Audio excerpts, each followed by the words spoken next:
Welcome to my channel. In our session for today, we are going to discuss about deriving the Laplace transform of sine hyperbolic at.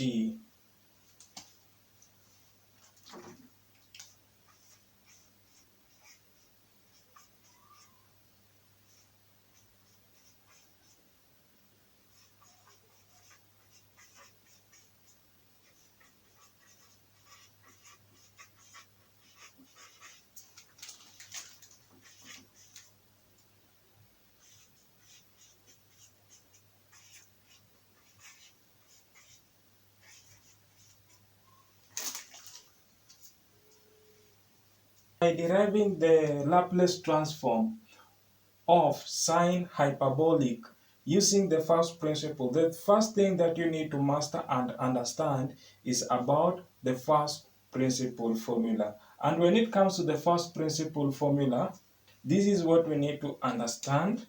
We know that the Laplace transform of a function f of t is equals to integration with respect to our limit. This one is the upper class limit. The lower class limit is at 0, while the upper class limit is at infinity. Exponential negative st multiplied by a function f of t, and our integration is with respect to dt. To mean that this is how we denote the first principle formula, and you must master the first principle formula. Now, from this point, we understand that our function f of t is equals to sine hyperbolic at. To mean that we are going to have the Laplace transform of now, our function f of t was equals to sine hyperbolic at, which is going to be equals to integration with respect to our limits, exponential negative st we multiply by our function f of t. Our function f of t is equals to sine hyperbolic at, and our integration is with respect to dt.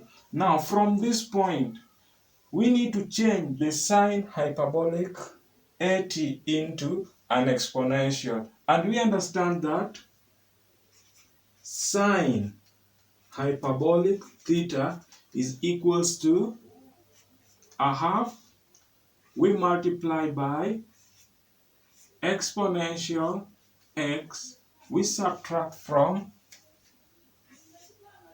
exponential negative of x. To mean that, here we are supposed to be having x. To mean that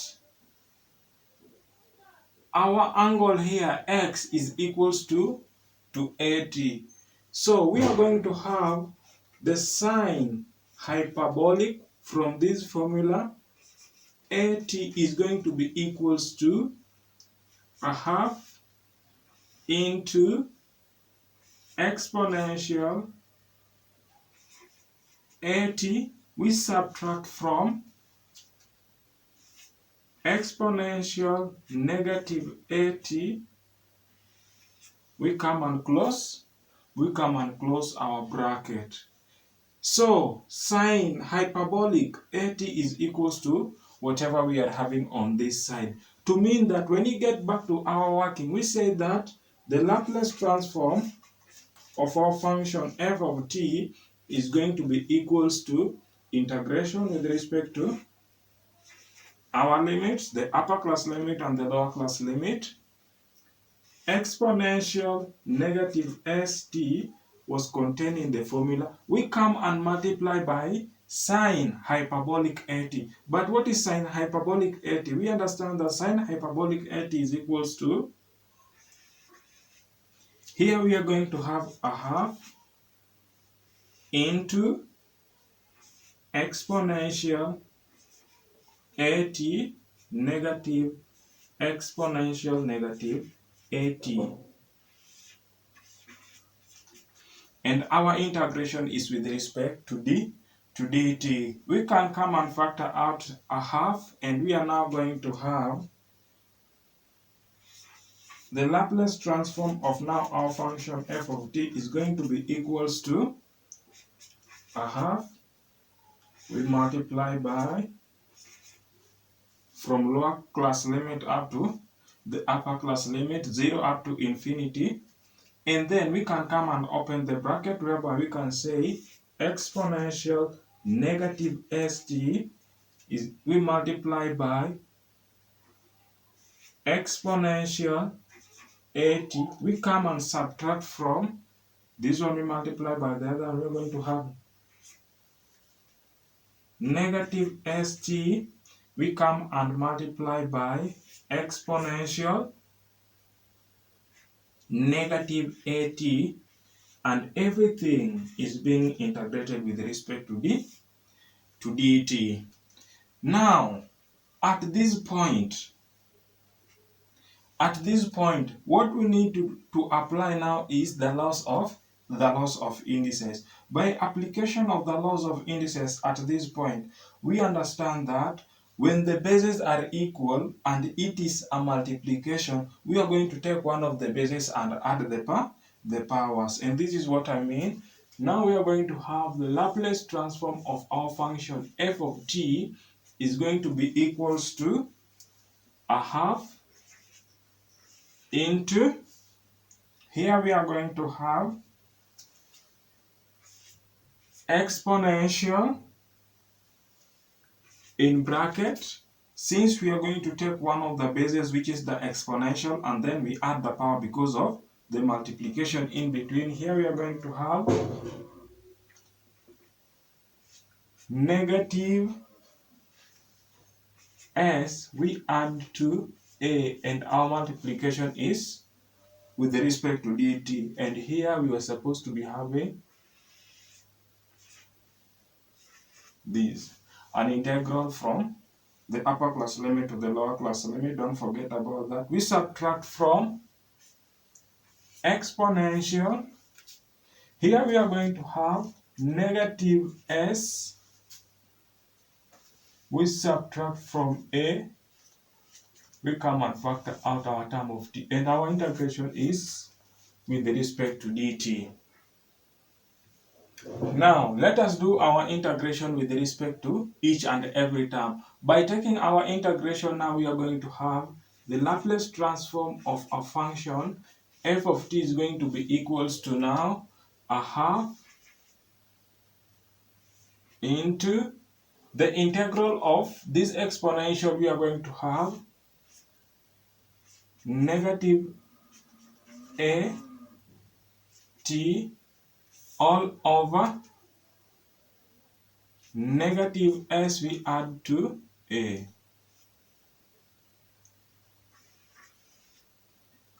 And here we are going to have our limits. We come and subtract from the integral of whatever we are having here. We are going to have exponential negative s. We subtract from a t, everything all over negative s. We subtract from a.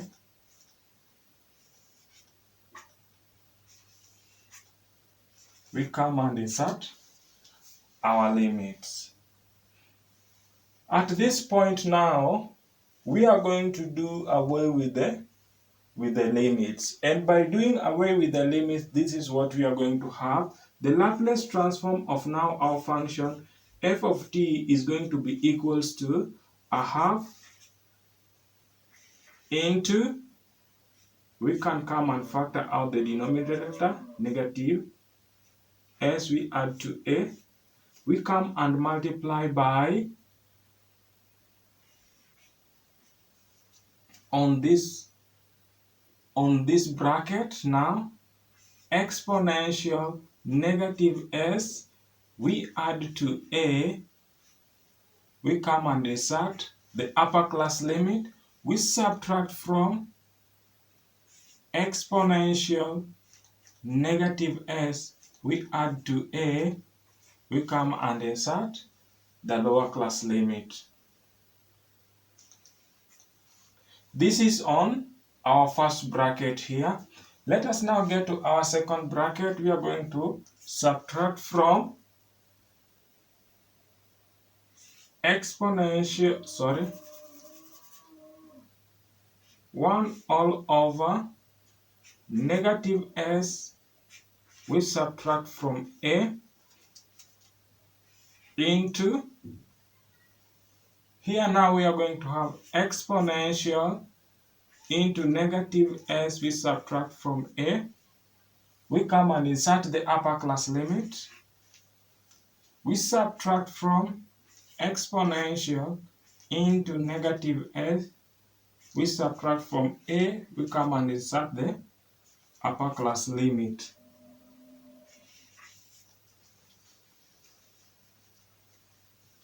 This first bracket, this is how we go about it, by inserting the upper class limit and the lower class limit and separation of whatever we are having on the denominator. Whatever we are having on this bracket, this is how we go about inserting the upper class limit and the lower class limit. Now, at this point, now we can come and say the Laplace transform of now our function f of t is going to be equals to a half into, here we are going to have 1 all over negative s, we add to a, that is here. Now, in this bracket, we understand that exponential raised to a power of an infinity is going to be a 0. We subtract from 0, we subtract from exponential, or any number raised to a power of 0 is equals to 1. And that is how you go about these two brackets. We come and subtract from, because this one was a continuation of whatever we are having in that bracket, we come and subtract from 1 all over a negative of s, we subtract from a, we come and multiply by, here we understand that exponential raised to a power of an infinity, we are going to have 0, we subtract from exponential raised to a power of 0, we are going to have 1.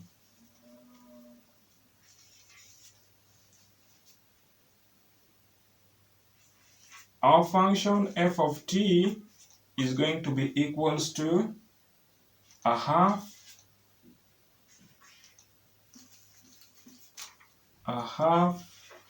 into, the negative that we are having here is going to affect the terms on the denominator, and we are going to have a half all over, here we are going to have a positive, we subtract from a, we subtract from, at this point now we are going to have 1 all over a positive, we add to a positive, because at this point this negative was affecting the terms on the denominator, and here also this negative was affecting the terms on the denominator. Now, up to this point, we can simplify the two fractions that we are having, and by simplification of these two fractions, now we're going to have the Laplace transform of our function f of t is going to be equals to a half, we multiply by, when we want to work out with the fraction, just come and take whatever we are having here, we multiply by this term, whatever we are having here, we multiply by whatever we are having here, and then we come and multiply the denominators. To mean, we do our cross multiplication. So let us take whatever we are having here, we cross multiply by whatever we are having there, and we are going to have 1 into s, we add to a, we come and subtract from 1 into s we subtract from a, and everything is going to be all over these two. We multiply them together. S multiplied by s, we are going to have s squared. S multiplied by that, we are going to have an addition of as, a subtraction of as, and lastly we are going to have a subtraction of a squared. Let us simplify whatever we are having on this in this bracket.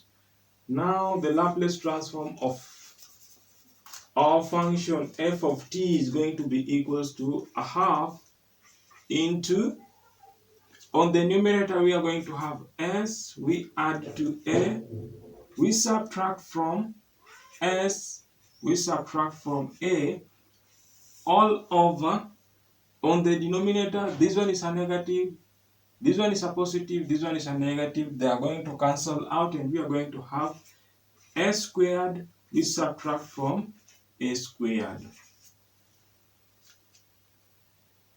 Sorry, here is supposed to be a positive, because when you open the bracket it's going to be a negative, and then that one is going to be a positive. At this point now we can come and say the Laplace transform of our function f of t is equals to a half into, here s is a positive, s is a negative, to mean that the s's are going to cancel out, and we are going to have 2a all over s squared, we subtract from a squared. And finally, a half will cancel out with that 2, and we can come and say the Laplace transform of sine hyperbolic at is equals to a all over s squared, we subtract from a squared. And this is how you go about deriving the Laplace transform of sine hyperbolic at. In case you've been told to find or to derive the Laplace transform of sine hyperbolic at, from where we started up to this point, this is how you go about it. Thank you for your time.